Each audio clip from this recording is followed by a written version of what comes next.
Oh my God, I'm streaming. I am definitely streaming. I am sorry that it took so long for me to get here. I've been busy all day. And as you might have noted on yesterday's stream, I was commenting on the Pete Carroll video talking about how he treats these LA games and these West Coast games as home games. And for some reason, I thought he said in there that this was going to be a 10 a.m. game. I don't know why. I knew all week it was going to be a 125 game. But for some reason, it just clicked in my head. Oh, it's a 10 a.m. game. So yesterday I talked about it like it was a 10 a.m. game. No, it's a 125 game today. And so, of course, here we are. Is just before the game. I decided not to do a really long stream, mostly because I've been really busy today. But I just want to review a couple things before we get into the game. First of all, I appreciate you being here. If you would like to see more streams like this, like and subscribe. I do understand everyone streams before, during halftime, and after a Seahawks game. You don't have to be here. I'm just throwing my weight around.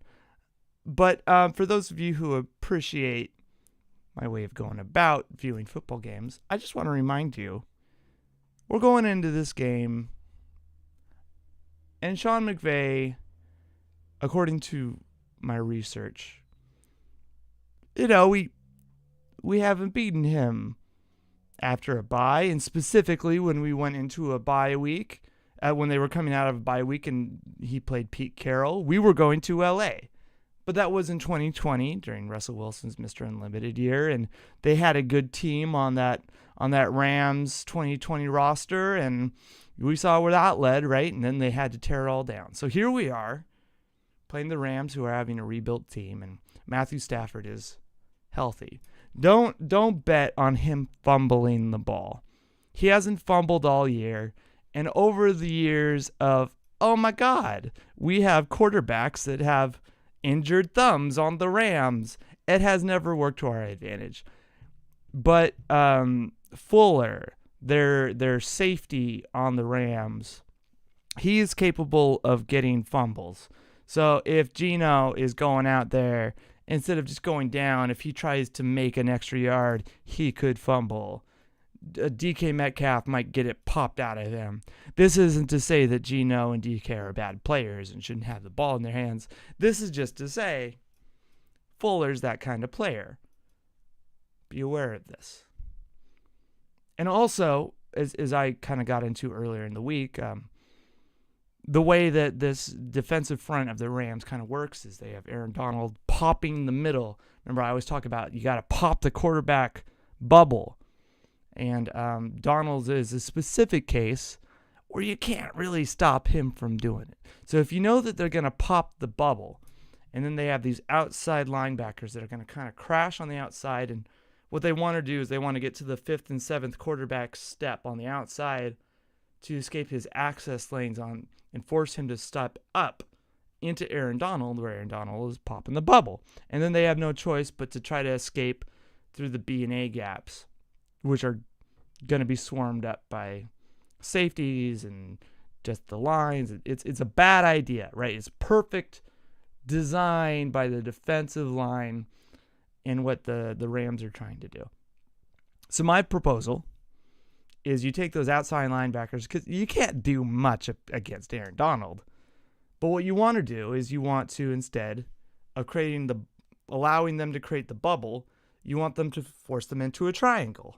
If they want to puncture your bubble, and you know that they're going to do it, fucking let them. What did we learn about Boudica earlier this year? Well, Boudica, when she was bull rushing the Roman Empire, and the Roman Empire was outnumbered by forces, what did the Roman Empire do? Well, they formed triangle formations, and it forced the blitzing unit into a triangle formation right at them. And it was by doing that, they had their best pass rusher, right? Aaron Donald right at the front. And then it forced everything else neatly inside so that nobody could escape on the outside to get around the Empire's unit. And then specifically, by doing that, it didn't give the blitzing units up front the Aaron Donald, the Boudicca's unit, anybody crashing down the middle, from having an escape outlet. There's just too much room. There's too many bodies in there. So the way that you deal with Aaron Donald in this game is you take those outside linebackers that are really good and you just shove them right into the middle. You pancake them and you force that defensive line to form a triangle. And by forming a triangle, you already know about the hash marks. We've discussed hash marks all year. If somebody is on the near hash mark or if the team is on the far hash mark, Gino can see how much space he has. And by creating a triangle, now you've eliminated the whole purpose of we're getting rid of that 7th and 5th step escape outlet. Because if Fuller and company are, because they play football too, if they're going to eliminate steps on the ball in the route trees, and Donald is going to pop the pocket and get to DK and get to Gino, which he's going to do, then we want to make sure that Gino has the ability to keep moving outside. And ideally, we want him to move to the far side, because when you move to the far side, you have the most space available to you to escape. But that's not always available to you because we have Fuller. And Fuller's responsibility, of course, is to be a safety. He's there to make sure that somebody doesn't escape the pocket and get out on the far side. But we know football is a numbers game, and based off of the routes we run, if we run a flanker route, we can get that safety out of there. But it doesn't always run that way. So by having this triangle formation, it gives Gino the option to escape to the left or the right. Easier said than done. But oftentimes in pass rush, it's very passive. We want to allow these pass rushers to run their routes, and then we're going to bubble them out, and then Gino hopefully will step up into the pocket and deliver the throw. That's exactly what this defensive front wants him to do. So I want to get aggressive in our pass blocking. Let's force them into formations that they don't want them to be in. Let's force them off their routes. If DK Metcalf and Lockett, as we know, pass rushers and receivers have the same exact responsibilities. They need to get to a specific spot on the field at a specific rhythm so that they can be at the point where the ball is supposed to be. The quarterback steps at point 3, at point 5, and at point 7. That's hypothetically when the ball is going to be delivered. And the pass rushers know quarterback's going to be here at step 3, going to be here at step 5, and here at step 7. I got to be here to force the quarterback to move there. The wide receiver knows I need to be here so the quarterback knows at step 5 to throw there.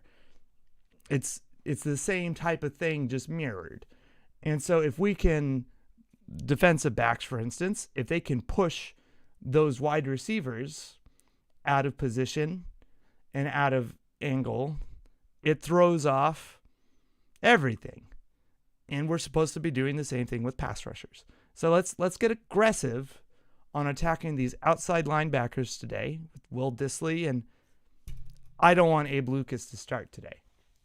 But Jason Peters, Cross, let's get these blockers to just get aggressively putting these outside linebackers into each other. I mean, clearly the outside linebackers aren't going to be kissing, right? They're on the opposite sides. But we should be bashing them into the ends, into, Aaron Donald. And we should be making it really, really hard for them to crash onto the outside. If they want to burst the bubble, we'll let them try.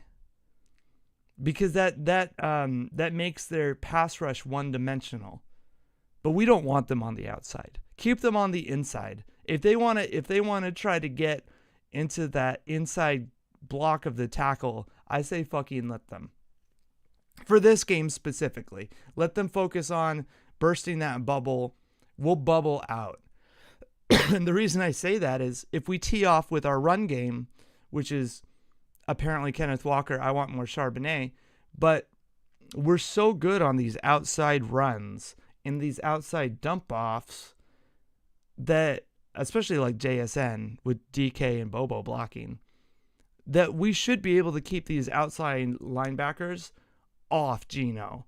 If we can keep these outside linebackers off Geno, there's no reason why he shouldn't have a successful day. People say, good day, pass or fail. I'm talking successful day. A successful day is moving the chains, keeping the game managed. His job is not to be Patrick Mahomes, so the ball 60 times. We ran 3 times, and one of those was a handoff to Kelsey up the middle for a touchdown. No, he needs to have an actual West Coast offense where we're running the ball. Just like how Matthew Stafford needs an actual West Coast offense. So we'll see how he does with Henderson running the ball today, because Williams, of course, is out and on IR. So I just want to see... I want to see some smart, patient football. Because Sean McVay, he puts a lot of pressure on defenses, but he's not doing anything new. People act like he's a genius. He's a genius in that he was a young kid who learned things that a lot of fans and a lot of players and a lot of old-time coaches just never comprehend. They can't fully grasp the West Coast offense and then, upon grasping it, expand upon it. And he was able to fully grasp it, and then by fully grasping it, expand upon it with motions and by setting things up. Which, I mean, any kid who's played Madden enough, you get like one play, and then you're like, I know how everything is going to respond off this play. So I'll just move that guy over there. I'll have him do a post over there. I'll slay it. Because you know that there's only so many ways that anyone can defend that specific play that you're calling. But he just knows that for all of his plays.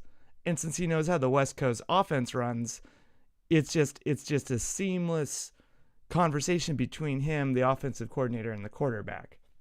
But he's not doing anything new. Because if you're on defense and you're just running your defense, he still has to deal with, well, my guys have to perform. And if he has a specific philosophy of performing football, well, we know what he's going to do. When you look at the tape, the point of the West Coast offense is we need to put our quarterback in advantageous positions. Well, where does Matthew Stafford perform best? Fortunately, everywhere. But specifically, he performs best in the center of the field, the center short, which is where we have been getting diced up all year, and upper left, which is where Diggs has been shutting people down all year, and Woolen has been shutting people down all year, except when he's been in one-on-one situations in the red zone. So, ideally for McVay, his plan is we're going to beat the fuck out of him in the short middle, and then that's going to maybe bring Julian Love or somebody down, maybe get rid of Julian Love and force them into like cover 3, so that they can make sure that they have a safety or somebody down there to help with that extra pressure. And then because Diggs is over there in the cover 1 position, he now won't have enough time, theoretically, to go help Woolen over the top. So if Pete Carroll is correct this week and says Woolen is like amazing and good to go, which we know he's like, I want to say he leads the NFL in yards per target. Like he's like 0.1 better than Sauce Gardner, who's number 2. So it's not like Woolen is getting destroyed this year. So if Stafford and McVay can't get that left lane, the blind side, it could just be a game of,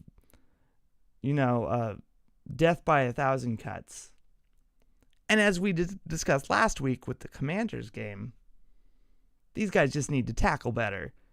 And during the middle of the game, they started tackling better, specifically Jamal Adams. I was like, come on, why is he shoestring tackling still? And then we started to see him wrap up, and he's grabbing guys by the thighs and throwing them around, Earl Thomas style, right? Because if you go for the shoestring, A, you might snap your fingers, and B, you don't have enough of a,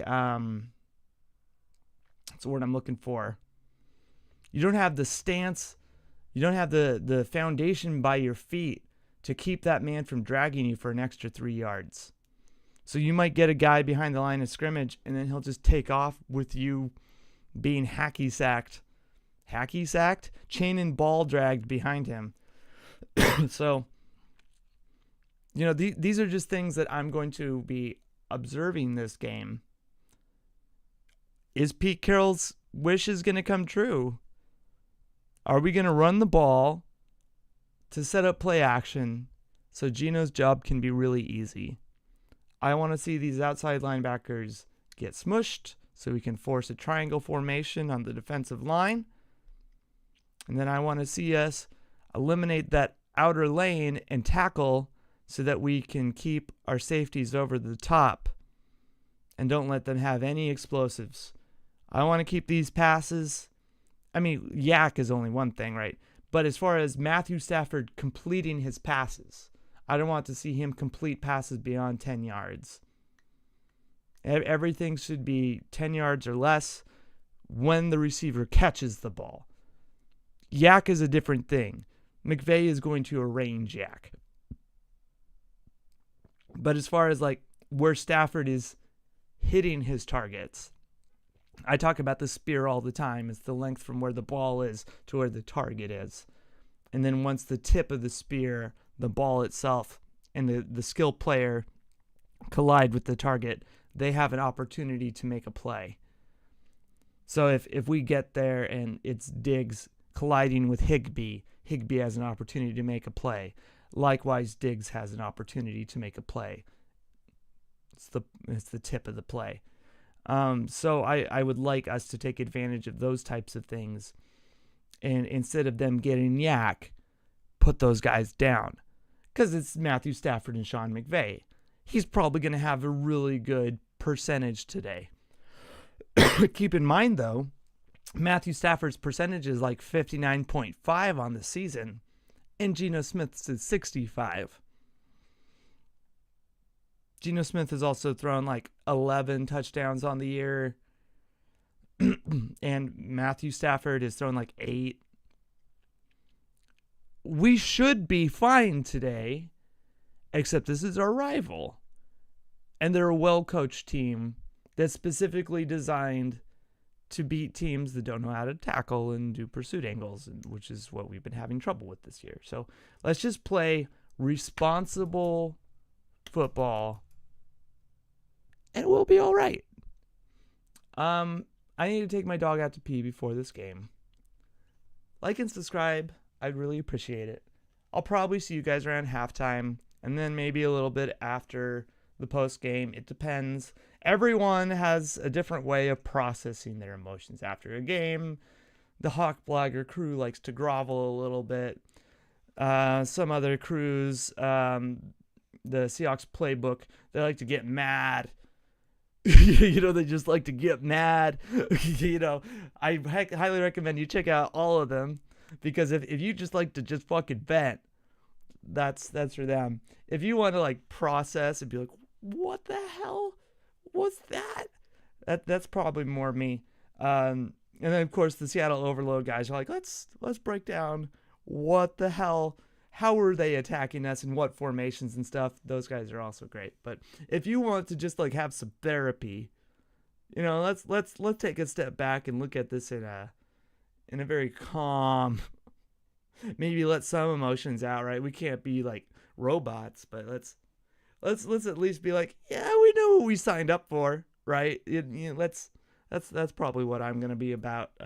I will catch you guys around later. I'm gonna go